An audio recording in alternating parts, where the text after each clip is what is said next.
1956년 1월 짐 엘리엇 그리고 네이트 세인트를 비롯한 총 5명의 젊은 미국인 선교사 5명이 에콰도르의 깊은 밀림으로 갔습니다.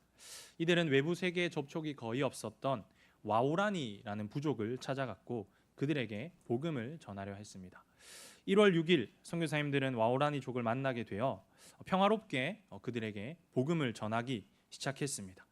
그런데 며칠 뒤인 1월 8일 아무도 예상하지 못하게 와우라니족 가운데 일부가 창을 들어 선교사님들을 공격했고 5명의 선교사님들은 모두 목숨을 잃게 됩니다. 더 안타까운 사실은 이 와우라니족에게 죽임을 당한 이 5명의 선교사님들 모두 결혼을 했고 또 자녀가 있기도 했다는 사실이었습니다. 근데 여기에서 놀라운 일이 일어나게 됩니다. 짐 엘리엇의 아내와 또 네이트 세인트 선교사님의 여동생을 비롯한 몇 사람이 다시 와우라니족을 찾아갑니다. 이들은 자신들의 남편을, 오빠를, 가족을 죽인 사람들에게 복수를 하는 것이 아니라 그들과 함께 살며 언어를 배우고 그들에게 복음을 전했습니다. 시간이 흐른 뒤 와우라니족 가운데 일부가 예수님을 믿게 되고 그곳에 교회가 세워집니다. 그리고 5명의 선교사를 죽일 때 직접 창을 찔렀던 키모라는 사람은 그 교회의 장로가 되기도 하였습니다. 선교사님들의 죽음은 참 가슴 아픈 비극이었습니다. 하지만 인간의 폭력이나 어떤 비극적인 사건이 하나님의 위대하신 계획을 멈추지는 못했습니다. 이 사건은 선교의 주인공은 사람이 아니라 하나님이심을 분명히 보여주는 모습이기도 합니다. 우리는 선교라고 하면 일반적으로 먼 나라로 떠나는 특별한 사람들, 선교사님들을 먼저 떠올립니다. 새로운 언어를 배우고 낯선 문화에 적응하며 복음을 전하는 것. 그러다 보니 선교는 나와 조금 거리가 있는 것이 아닌가 생각하게 됩니다. 하지만 성경이 말하는 선교는 몇 사람의 특별한 헌신이나 열심으로 이루어지는 것이 아닙니다. 선교는 죄로 인해 하나님을 떠난 사람들을 다시 찾아 부르시는 하나님의 계획입니다. 하나님께서 시작하신 일이고 하나님께서 이루어가고 계신 일이며 마침내 하나님께서 완성하실 일입니다. 오늘 우리가 함께 살펴볼 이사야 49장에서는 사람들에게는 멸시받지만 하나님의 구원을 땅끝까지 이르게 할 한 사람, 종이 등장합니다. 먼저 우리가 5절 말씀을 다시 한번 보도록 하겠습니다. 5절 말씀입니다. 함께 읽겠습니다. 시작. 이제 여호와께서 말씀하시나니 그는 태에서부터 나를 그의 종으로 지으신 이시요 야곱을 그에게로 돌아오게 하시는 이시니 이스라엘이 그에게로 모이는도다. 그러므로 내가 여호와 보시기에 영화롭게 되었으며 나의 하나님은 나의 힘이 되셨도다. 아멘. 이 종은 태에서부터 하나님께 지음을 받은 존재입니다. 또 야곱을 하나님께로 돌아오게 하고 흩어진 이스라엘을 다시 모을 존재입니다. 그리고 이런 종을 하나님께서 영화롭게 한다 약속하시고 계신데 그래서 이 종은 나의 하나님은 나의 힘이 되셨도다라고 고백합니다. 태에서부터 하나님의 계획 아래에 있었고 죄로 인해 하나님을 떠난 사람들을 다시 하나님께로 돌아오게 할 것이고 그리고 이 모든 일을 이루실 힘을 하나님께로부터 받은 존재가 바로 종이라는 것입니다. 관점을 하나님께로 바꾼다면 하나님께서 이 종을 부르셨고 사명을 주셨고 또 그 사명을 이뤄가게 하신다는 것입니다. 즉 하나님의 일은 사람의 힘과 능력, 노력 혹은 재능에 달려 있는 것이 아니라 하나님께서 주권적으로 시작하시고 이루시는 일입니다. 그리고 하나님께서는 그 일에 우리를 부르시고 함께 참여하게 하십니다. 선교도 마찬가지인 것입니다. 선교의 시작과 중간과 끝 모든 자리에는 언제나 하나님이 계신 것입니다. 하나님의 선교 이야기는 이사야서 오늘 우리가 함께 살펴보는 이사야서에서 처음 시작된 것이 아닙니다. 창세기 3장에서는 아담과 하와가 죄를 짓습니다. 그리고 하나님을 피해 숨어 있을 때 하나님께서는 그들을 먼저 찾아오십니다. 그리고 내가 어디에 있느냐라고 그들을 찾으십니다. 인간은 죄로 인해 하나님을 떠났지만 하나님께서는 인간을 버리지 않으시고 찾아오셨습니다. 선교는 바로 이처럼 잃어버린 영혼을 찾으시는 하나님의 마음에서 시작되는 것입니다. 하나님께서 아브라함을 부르신 장면에서도 우리는 열방을 향한 하나님의 계획을 살펴볼 수가 있습니다. 우리 창세기 12장 2절과 3절 말씀을 함께 읽어보도록 하겠습니다. 시작. 내가 너로 큰 민족을 이루고 내게 복을 주어 내 이름을 창대하게 하리니 너는 복이 될지라. 너를 축복하는 자에게는 내가 복을 내리고 너를 저주하는 자에게는 내가 저주하리니 땅의 모든 족속이 너로 말미암아 복을 얻을 것이라 하신지라. 아멘. 하나님께서는 아브라함에게 너무나도 큰 복을 주셨습니다. 우리가 방금 읽은 말씀에서 이야기하고 있듯이 내가 너로 큰 민족을 이루고 내게 복을 주어 내 이름을 창대하게 하리니 너는 복이 될지라 라고 말씀하셨습니다. 그냥 복을 베풀어 주시는 정도가 아니라 아브라함에게 그가 복 자체가 되게 하시겠다. 너는 복이 될지라 라고 약속하셨습니다. 근데 더 놀라운 사실은요, 아브라함에게 주어진 이 복이 아브라함에게서만 끝나는 복이 아니라 땅의 모든 족속이 너로 말미암아 복을 얻게 하는, 아브라함을 통해 모든 족속에게로 퍼져나가는 복이라는 것입니다. 하나님께서 아브라함에게 복을 주신 이유는 아브라함 혼자 복받고 큰 민족을 이루고 잘 살기 위함이 아니라 아브라함을 통하여 땅의 모든 족속이 복을 얻기를 원하셨던 것입니다. 그리고 하나님의 이러한 계획은 구약의 이스라엘 백성에게서도 그대로 나타납니다. 하나님께서는 아브라함에게 약속하신 대로 아브라함의 후손을 이스라엘이라는 큰 민족으로 만들어 주셨습니다. 그리고 그들을 아브라함에게 약속했던 가나안 땅으로 이끌어 가십니다. 그런데 하나님께서는 이스라엘 백성이 출애굽한 이후 첫 목적지였던 시내산에서 그들을 향해 분명하게 말씀하십니다. 출애굽기 19장 5절과 6절 말씀에 보면 이렇게 이야기하고 있습니다. 세계가 다 내게 속하였나니 너희가 내 말을 잘 듣고 내 언약을 지키면 너희는 모든 민족 중에서 내 소유가 되겠고 너희가 내게 대하여 제사장 나라가 되며 거룩한 백성이 되리라. 너는 이 말을 이스라엘 자손에게 전할지니라. 아멘. 6절 말씀에 보시면 너희가 내게 대하여 제사장 나라가 되겠다라고 이야기합니다. 제사장은 어떤 존재입니까? 제사장은 하나님과 인간을 연결하는 그런 역할을 하는 사람입니다. 따라서 이스라엘이 제사장 나라로 부름받았다는 뜻은 이스라엘을 통하여 다른 민족과 하나님이 연결된다는 것입니다. 죄로 인해 하나님을 떠나 하나님을 알지 못하던 다른 민족들이 이스라엘을 통하여 하나님을 다시 알게 되고 하나님께로 돌아온다는 그런 의미이기도 합니다. 하나님께서는 이스라엘 백성에게 가나안이라는 땅을 약속의 땅으로 주셨습니다. 성경은 이 가나안 땅을 표현할 때 젖과 꿀이 흐르는 땅이라고 이야기합니다. 실제로 가나안 땅은 이스라엘 백성들이 살아가기에 충분한 풍요로운 그런 지역이었습니다. 물론 그 공급의 주체는 하나님이셨죠.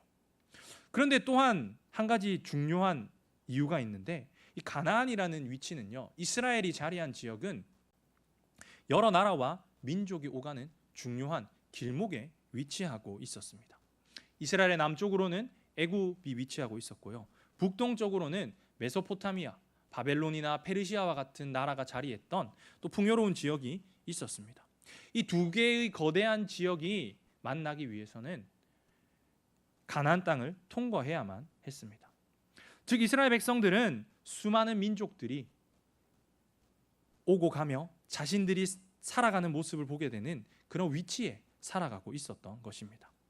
그래서 그들은 자신들의 삶의 모습을 통해 하나님의 백성이 어떻게 살아가고 있는가를 보여주어야 했고, 또 그들의 삶을 통하여 하나님을 알지 못하는 이방 백성들에게 하나님을 전해야만 했던 것입니다. 그리고 하나님을 알게 하는 것, 이것이 그 무엇보다 큰 복이었기에 이스라엘 민족이 하나님을 전하는 그 자체만으로 다른 민족에게 복을 전할 수 있었던 것입니다. 정의와 공의를 실천하며 하나님의 말씀에 순종함으로 하나님의 백성의 모습을 보여주고 또 그들의 삶을 통해 다른 민족들이 하나님이 어떤 분인가를 깨닫도록 해야 했습니다. 그래서 신명기 4장 6절에서는 이러한 점을 분명하게 이야기합니다. 신명기 4장 6절입니다. 너희는 지켜 행하라. 이것이 여러 민족 앞에서 너희의 지혜요 너희의 지식이라. 그들이 모든 규례를 듣고 이르기를 이 큰 나라 사람은 과연 지혜와 지식이 있는 백성이로라 하니라. 아멘. 하나님께서 아브라함을 통하여 이스라엘 백성에게 주신 복은 아브라함이나 혹은 그의 후손인 이스라엘 백성에게만 주어지는 특권이 아니었습니다. 그들은 그들의 삶을 통하여 열방에게 하나님이 어떤 분인지를 보여야만 했습니다. 문제는 이스라엘 백성들이 자신들에게 주어진 이러한 역할을 온전히 감당하지 못했다는 것입니다. 그들은 열방 가운데 거룩히 하나님을 섬기기보다는 열방의 다른 민족들과 동화되어 그들의 우상을 섬기고 오히려 이방인보다 더 이방인처럼 살아가기도 했습니다. 열방이 이스라엘을 보고 하나님께로 돌아와야 했지만 오히려 이스라엘이 열방을 보고 그들을 따라가는 정반대의 삶을 살아갔던 것입니다. 그리고 결국 이스라엘은 나라를 잃고 포로로 끌려가게 됩니다. 하나님께서 그들에게 맡기신 제사장 나라의 사명을 온전히 감당하지 못했던 것입니다. 하지만 이스라엘이 실패했다고 해서 하나님의 계획까지 실패한 것은 아니었습니다. 사람은 실패할 수 있습니다. 하지만 하나님은 결코 실패하지 않으십니다. 이스라엘이 자신들의 사명을 감당하지 못했지만 열방을 향한 하나님의 구원 계획은 계속해서 이어져 가고 있었습니다. 하나님께서는 이스라엘이 감당하지 못한 이 사명을 위해 한 종을 보내겠다 약속하셨습니다. 그리고 그 종을 통하여 이스라엘을 돌아오게 하시고 더 나아가 하나님의 구원이 땅 끝까지 이르게 하겠다라고 말씀하고 계신 것입니다. 우리가 6절 말씀을 한번 함께 읽어보도록 하겠습니다. 오늘 본문 6절 말씀입니다. 시작. 그가 이르시되 내가 나의 종이 되어 지파들을 일으키며 이스라엘 중에 보전된 자를 돌아오게 할 것은 매우 쉬운 일이라. 내가 또 너를 이방의 빛으로 삼아 나의 구원을 베풀어서 땅 끝까지 이르게 하리라. 아멘. 하나님께서는 이 한 종에게 야곱의 지파들을 일으키고 남아있는 이스라엘 백성을 하나님께로 돌아오게 하는 그런 사명을 맡기십니다.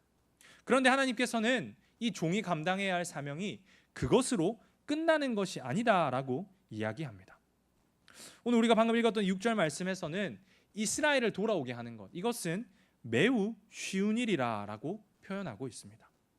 이것은 이스라엘이 하나님 앞에서 다시 회복되는 것이 간단하다라는 의미가 아니라 이스라엘이 회복하는 것은 종에게 맡겨진 모든 사명과 비교할 때 가장 작고 적다라는 그런 이야기입니다.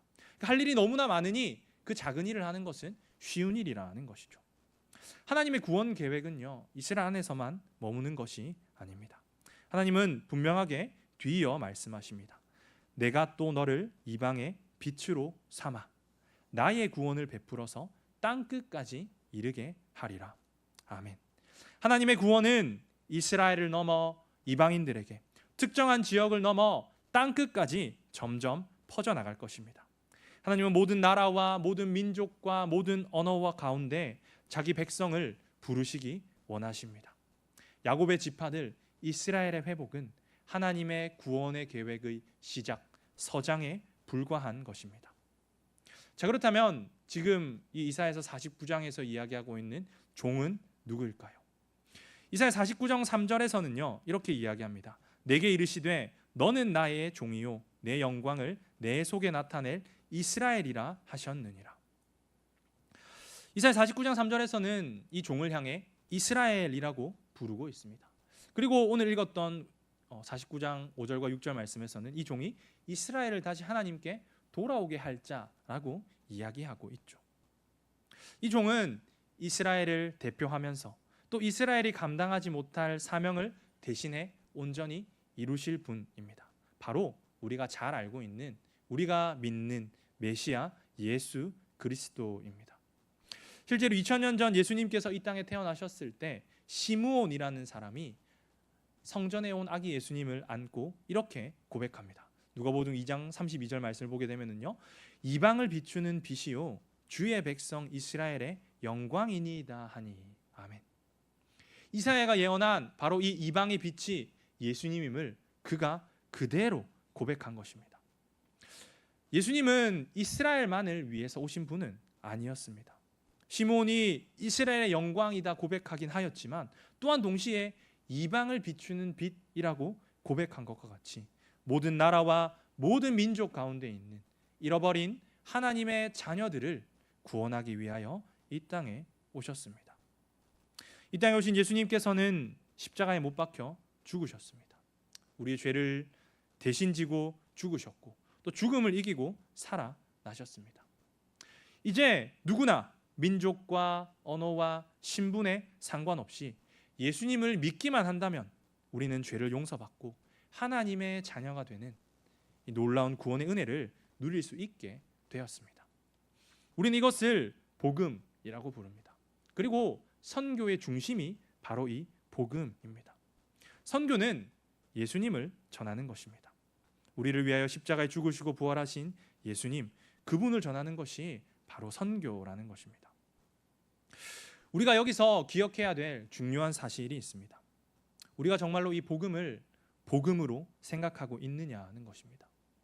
복음, 이 복된 소식을 정말로 기쁜 소식으로 받아들이고 있냐는 것입니다. 만약 우리에게 이 복음이 진짜 복된 소식이 아니라 오랜 세월 익숙해진 습관이거나 혹은 듣기 좋은 이야기 정도에 불과하다면 우리는 이 복음을 다른 사람에게 전하기 너무나 어려울 것입니다. 나 스스로에게 기쁜 소식이 아닌데 어떻게 다른 사람에게 기쁜 소식이 될 수 있겠습니까? 너무나도 기쁘고 즐거운 소식이 있다면 그것을 주변 사람에게 알리고 싶은 것이 우리의 마음인 것과 같이 우리에게 이 복음이 진짜 복음이라면 우리는 이 복음을 전하고 싶어 해야 할 것입니다. 따라서 선교란 신앙적인 의무나 책임 혹은 우리의 삶 가운데 가끔 일어나는 이벤트로서가 아니라 내가 받은 복음에 대한 감사와 감격을 전하는 자연스러운 모습이 되어야 할 것입니다. 그리고 이제 마지막으로 7절 말씀 한번 함께 살펴보도록 하겠습니다. 우리 함께 읽겠습니다. 7절 말씀입니다. 시작. 이스라엘의 구속자, 이스라엘의 거룩한 이이신 여호와께서 사람에게 멸시를 당하는 자, 백성에게 미움을 받는 자, 관원들에게 종이 된 자에게 이같이 이르시되 왕들이 보고 일어서며 고관들이 경배하리니 이는 이스라엘의 거룩하시니 신실하신 여호와 그가 너를 택하였음이니라. 아멘. 종은 예수님은 환영받는 사람들에게 환영받는 존재가 아니었습니다. 실제로 예수님은 이 땅에서 멸시받고 배척당하셨으며 죄가 없음에도 불구하고 가장 끔찍한 십자가에서 죽임을 당하셨습니다. 그리고 예수님의 이러한 삶을 우리 인간의 눈으로 바라보게 된다면 마치 실패처럼 보여집니다. 하지만 하나님께서는 예수님을 죽은 자 가운데서 다시 살리시고 모든 이름 위에 높이셨습니다. 그래서 7절 후반부에서는 왕들이 보고 일어서며 고관들이 경배하리니라고 분명하게 이야기하고 있는 것입니다. 사람들에게는 멸시받고 또 버림받은 것처럼 보이는 이 종 예수 그리스도를 통하여 하나님께서는 자신의 구원 계획을 온전히 이루셨습니다. 오늘 본문 7절의 마지막에서는 이 모든 일이 이루어지는 이유를 이렇게 이야기합니다. 이는 이스라엘의 거룩하신 이 신실하신 여호와 그가 너를 택하였음이니라. 아멘. 하나님의 구원 계획이 이루어지는 이유는 사람이 대단하기 때문이 아닙니다. 누군가의 능력이나 혹은 누군가의 열심이 하나님의 구원을 이루어가는 것이 아니다는 것입니다. 하나님의 이 구원 계획이 이루어지는 가장 중요하고 유일한 이유는 하나님의 신실하심 때문입니다. 예수님께서는 이방의 빛으로 이 땅에 오셨습니다. 십자가에서 죽으시고 부활하심을 통하여 하나님의 구원의 계획이 이스라엘을 넘어 모든 열방에게 전해질 수 있는 길을 열어 주셨습니다.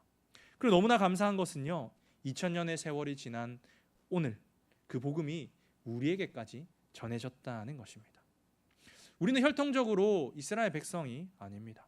그리고 오늘 말씀이 선포되고 있는 또 예수님께서 오셨던 그 지역과는 너무나도 멀리 떨어진 곳에서 살아가고 있고 사용하는 언어와 문화도 너무나 다릅니다. 하지만 이방의 빛으로 오신 예수 그리스도의 복음이 오늘 우리에게 전해졌습니다. 우리는 그 복음을 믿고 우리도 하나님의 자녀가 되게 되었습니다. 이것은 너무나도 놀라운 하나님의 은혜입니다. 그렇기 때문에 우리는 선교가 우리와 아무런 상관도 없는 먼 나라의 이야기로만 생각해서는 안 될 것입니다. 우리가 오늘 예수님을 믿고 있다는 이 사실 자체가 하나님의 선교가 땅끝을 향해 계속해서 이어져가고 있다는 분명한 증거이기 때문입니다. 물론 우리 모두가 짐 엘리엇과 같이 깊은 밀림으로 들어가거나 혹은 복음을 모르는 민족을 찾아가 그들에게 복음을 전하는 선교사가 되라는 것은 아닙니다. 그러나 오늘 우리가 복음을 받은 사람이라면 하나님께서 이루어 가신 이 선교를 나와 무관한 것이 아니라 관심을 가지고 우리도 거기에 할 수 있는 대로 동참해야 한다는 것입니다. 사랑하는 성도 여러분, 선교는 몇몇 사람의 특별한 열심에서 시작되는 일이 아닙니다. 죄로 인해 하나님을 떠난 사람들을 포기하지 않으시고 그들을 사랑하는 마음으로 다시 찾아 부르시는 하나님의 마음에서 시작된 일입니다. 하나님께서는 아브라함을 택하여 부르시고 이스라엘을 제사장 나라로 세우셨으며 마침내 참된 종이신 예수 그리스도를 이방의 빛으로 이 땅에 보내주셨습니다. 예수님 십자가는 사람들의 눈에는 실패로 보였을지 모릅니다. 하지만 하나님께서는 멸시받고 버림받고 실패처럼 보이는 그 예수님을 죽은 자 가운데서 살리셨고 예수 그리스도를 통하여 구원의 복음이 모든 민족과 모든 나라 가운데 계속해서 퍼져나가게 하셨습니다. 그러면 우리는 우리가 받은 복음을 익숙하고 당연한 것으로 생각해서는 안 될 것입니다. 우리가 이 복음을 받기 위해서 누군가는 복음을 전했고 누군가는 기도했으며 누군가는 자신의 시간과 물질을 드렸습니다. 우리는 이미 하나님의 선교를 통해 구원의 은혜를 경험한 증인입니다. 그렇게 우리는 하나님의 선교에 참여할 기회가 생기면 기쁨으로 함께해야 할 것입니다. 선교를 위해서 기도하는 것은 당연하고 또 선교에 계속해서 관심을 가져야 할 것입니다. 또 필요한 곳이 있다면 우리의 시간과 물질과 헌신을 나누는 것, 이 모든 것이 하나님의 선교에 참여하는 우리의 모습이 될 것입니다. 우리의 기도와 관심과 섬김이 때로는 너무나 작게 여겨질 수 있습니다.